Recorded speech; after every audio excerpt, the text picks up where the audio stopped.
Commercial biryani बनाएंगे घर पे। बनाना बहुत आसान है। 10 से 15 लोगों के लिए ये खाना बनने जा रहा है। बहुत इजी, बहुत ही टेस्टी बन के तैयार होती है ये बिरयानी। बिस्मिल्लाहिर्रहमानिर्रहीम। तो चलते हैं बनाने की तरफ। सबसे पहले ले लेंगे एक पैन, उसमें डाल देंगे 1.5 कप ऑयल और 4 बड़े प्याज जो कि मैंने काट लिए थे वो इसमें ऐड कर दिए हैं। अब प्याज को कर लेंगे ब्राउन। जैसे ही प्याज ब्राउन हो जाएंगे इसमें ऐड कर देंगे 2 टेबलस्पून लहसुन और 2 टेबलस्पून अदरक का पेस्ट। अब हमने इनको ऐड करने के बाद अच्छे से चम्मच हिला लेना है ताकि लहसुन और अदरक का जो कच्चापन है वो ख़त्म हो जाए और ये अच्छे से फ्राई हो जाए। अब इसके अंदर मैं ऐड करने जा रही हूँ चिकन 2 kg लिया है। इसको मैंने अच्छे से धो के एक टोकरी में डाल दिया था ताकि इसका जो पानी है अच्छे से निकल जाए। तो बस अब हमने चिकन को भी थोड़ा सा फ्राई कर लेना है ताकि इसका कलर चेंज हो जाए। जैसे ही इसका कलर चेंज हो जाएगा इसमें ऐड करेंगे मसाले। 2 टेबलस्पून सुरख मिर्च पाउडर, ½ टीस्पून हल्दी, 2 टेबलस्पून नमक और 1½ टीस्पून ले रहे हैं ज़ीरा और साथ में एक बड़ी इलायची, 2-3 छोटे दालचीनी के पत्ते हैं और एक फूल है, 1 टेबलस्पून साबुत काली मिर्च। अब इन सब चीज़ों को डालते जाएंगे और भून लेंगे। अच्छे से इसकी भुनाई करनी है ताकि ये जो मसाले और चिकन है इनका दोनों का जो जायका है वो इन्हेंस हो जाए। और बस अब इसको हम अच्छे से भुनाई कर लेंगे। तकरीबन 2 से 3 मिनट के लिए इसकी भुनाई करनी है। फिर इसमें ऐड कर देंगे ये जो बाज़ार से मिलता है पैकेट वाला मसाला, बिरयानी मसाला, 4 टेबलस्पून मसाला ऐड करने के बाद हम फिर इसको तकरीबन 1 से 1.5 मिनट के लिए भून लेंगे ताकि इस मसाले का कच्चापन भी दूर हो जाए और बाकी मसालों के साथ इसके जायका मिल जाए। और अब इसके अंदर मैं ऐड करी हूँ दही। 4 टेबलस्पून दही है जिसको मैंने अच्छे से फेंट लिया और इसमें ऐड कर दिया। फिर से चम्मच को हिलाएंगे तकरीबन 30 सेकंड के लिए और फिर इसमें ऐड कर देंगे पानी।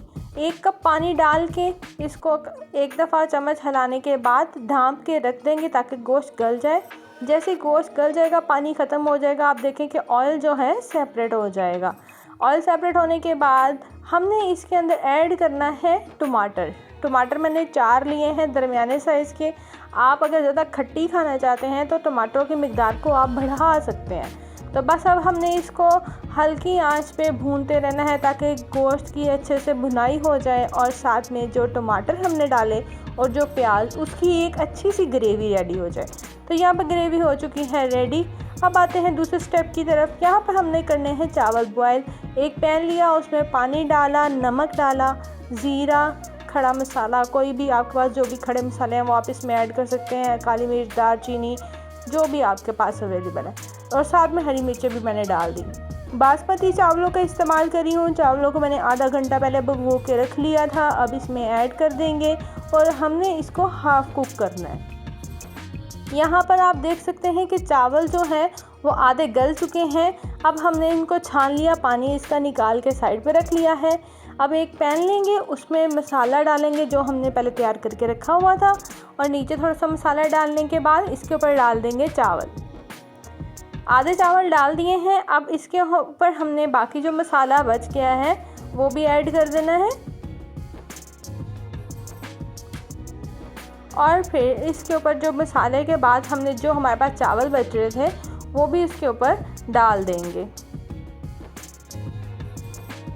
ये तहदर बिरयानी जो है बिल्कुल आपको बाज़ार के जैसी लगेगी। आप इसको घर में एक बार ज़रूर बनाएं तो आपके बच्चे सब बड़े सब बहुत पसंद करेंगे। अच्छा, अब इसके एंड पे जो हमने टॉपिंग करनी है, सबसे ऊपर मैंने कलर डाल दिया है फूड कलर, उसके ऊपर मैंने डाल दिया है पुदीना, थोड़े से कटे हुए लेमन और साथ में अदरक और सब्ज़ मिर्चें। अब इन सब चीज़ों को डालने के बाद 10 से 15 मिनट के लिए दम पे रख देंगे और ये दम पे रखने के बाद ये देखिए 10 से 15 मिनट के बाद चावल जो हैं वो रेडी हो चुके हैं। बहुत ही मज़ेदार सी ये कमर्शियल बिरयानी घर पे तैयार हो गई है। अगर आपको रेसिपी अच्छी लगी है तो लाइक, शेयर और सब्सक्राइब लाजमी करना है। आप इनको किसी भी चटनी के साथ भी इस्तेमाल कर सकते हैं। अगर विदाउट चटनी भी आप इनको खाएंगे तो ये वाकई में बहुत टेस्टी लगेंगे। आपको किसी भी चटनी की ज़रूरत नहीं पड़ेगी और साथ में सलाद को सर्व करें। आई होप कि आज की रेसिपी आपको अच्छी लगी है। मिलते हैं नेक्स्ट रेसिपी में। दुआ में याद रखिएगा। अल्लाह हाफिज़।